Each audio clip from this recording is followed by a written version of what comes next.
During the month of March, we unofficially honor causes like childhood hunger, colorectal cancer, and various heritage. One cause, though, that doesn't get discussed as much is endometriosis awareness. You might not have even known the term or much about it.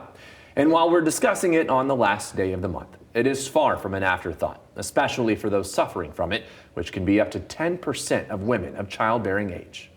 I was told at 13 that, all women have difficult periods. Ashley Crawford thought her pain was normal. You're so debilitated with pain that you're, curled up in bed, can't get out of bed.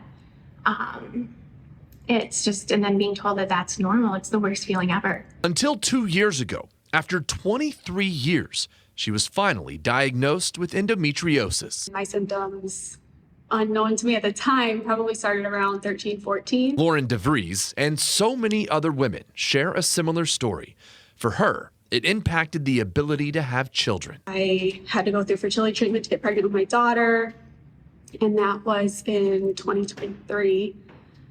Just kind of unexplained infertility, didn't know really what we were dealing with. Endometriosis is a very common disease. Dr. Maya Sullivan at Health West explained that endometriosis is when the lining of the uterus is essentially where it's not supposed to be. You can find it in the pelvis, on the uterus, fallopian tubes, ovaries. And it causes intense pain in the pelvic area.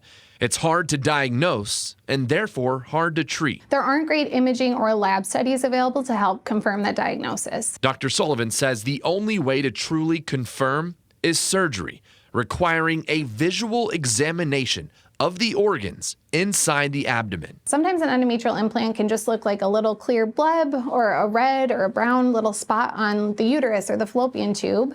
But sometimes it can be pretty impressive. It can look like scar tissue. It can really distort the anatomy inside the pelvis.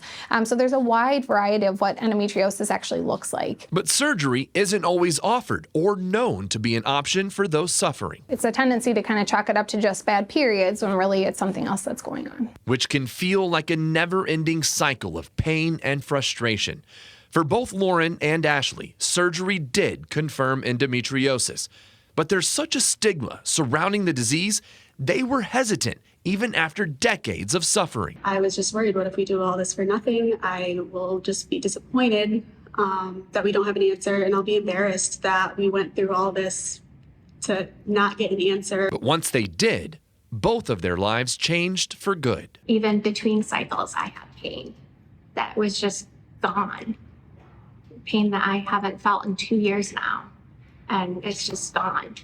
And I just felt so vindicated. The biggest relief ever, put me in tears. I was just so thankful to have an answer after all this time. Surgery may not always be the answer. Treatment can be provided for things like if there's family history. But the main thing they will all tell you is advocate for yourself. If you're not happy with your care, you find somebody who will take your concerns seriously and explore all those options. You just gotta advocate for yourself if you don't feel like something's right. Listen to your body. Pain is not normal. So listen to your body. If your doctor isn't in agreement, find a new one. And full disclosure, I have to say that story is personal to me. My wife has struggled with endometriosis, multiple surgeries. Wow. And so I have to echo their sentiment to advocate for yourself, because I know when you find a doctor who listens to you and pays attention to you, things can change tremendously.